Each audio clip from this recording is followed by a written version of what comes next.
Hello again, I am Jared from another episode from TechWorks, and we're doing a new series which is going to be under 7. And what that means is I'm going to try to tell you whether you should or shouldn't get something in under 7 minutes or less. Try to keep it short, sweet, to the point, and to this week's episode is going to be about gaming laptops. Now, just as an example, this is the Alienware R4 17-inch laptop from last year. It features 2 hard drives, a boot drive, which is an M.2 SATA, and another storage drive, which is 1 terabyte. It comes stock with 16 gigabytes of RAM and an NVIDIA GTX 1070 full-size graphics card under the hood. Very quickly, to answer a very stupid question, should you get a gaming laptop? Well, if you're a gamer, it's definitely in the cards.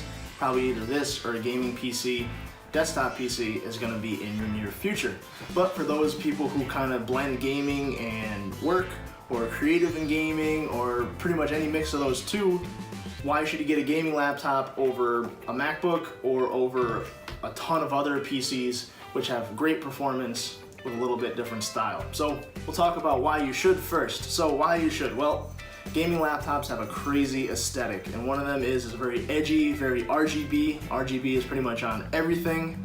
You have lighted keyboards, lighted trackpads, lighted logos, lighted everything. That's an aesthetic that can work for you and can work against you. Why else should you get one? They're crazy powerful. There's a ton of new gaming laptops that feature full-size CPUs and full-size GPUs under the hood of these beasts.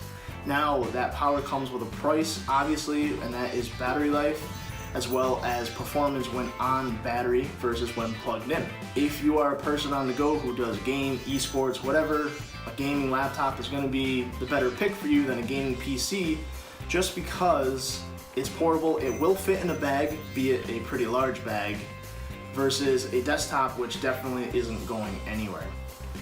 Besides that, really, a gaming laptop is just a much more powerful normal laptop.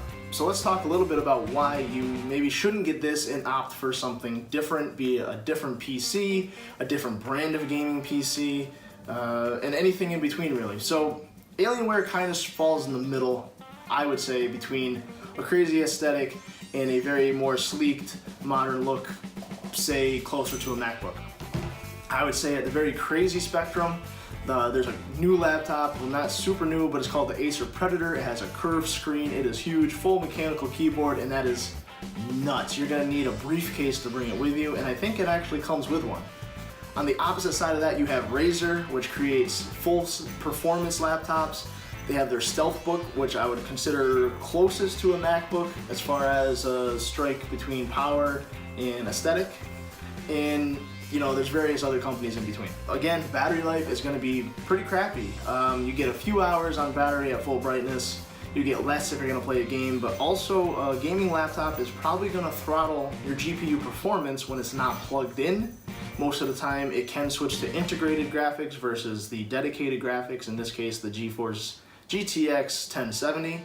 And even some gaming laptops require you to plug in 2 power supplies just to get enough juice to get this machine up to where it should be. Price of this laptop, this was new at $1,700 just about.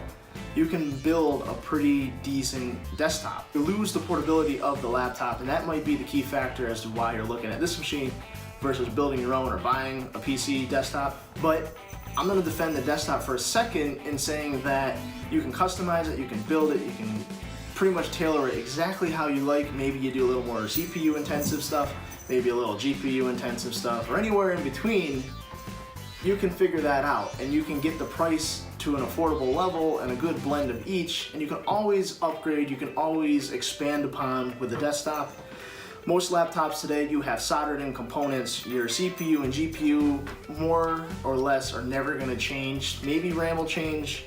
Maybe you can add a hard drive. I know this one has a couple expandable slots and it can upgrade the RAM. I upgraded this to 32 gigs versus 16. Obviously that makes a big difference. But other than that, you're pretty much stuck with what you buy. Really, the bottom line comes down to what you're gonna use this for. If you're bringing it to work, this might not be the one, as you're trying to present something and you have your RGB keyboard going all rainbow, distracting everybody from the presentation.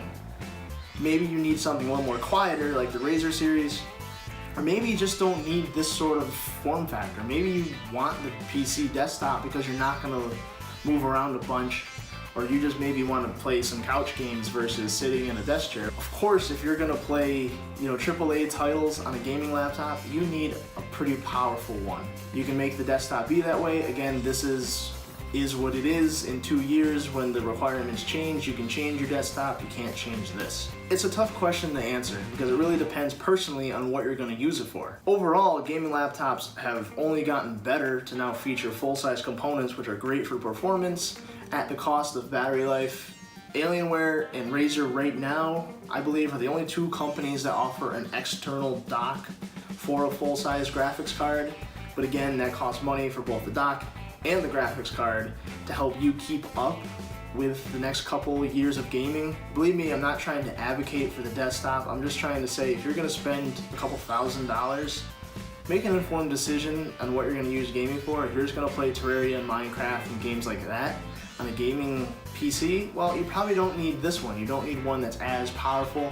Maybe you need one that's a little cheaper, maybe a little blend between work and performance and not so ostentatious as the Alienware or MSI and Acer of the world. So that's my review. I know it's not a clear-cut answer, but it's not a clear-cut sort of category of product. There's so much to talk about. There is so much in range of spectrum between the base and the very top of the line. Like I said, the top of the line is $4,000 or $5,000. So again, this is Jared from TechWorks. Hope you enjoyed the video. Again, if you like it, please like, subscribe. I'm gonna try to start releasing videos every Tuesday and Thursday, and maybe as I get some more content, adjust my schedule from there. But for now, be on the lookout for new videos, and we'll see you next time.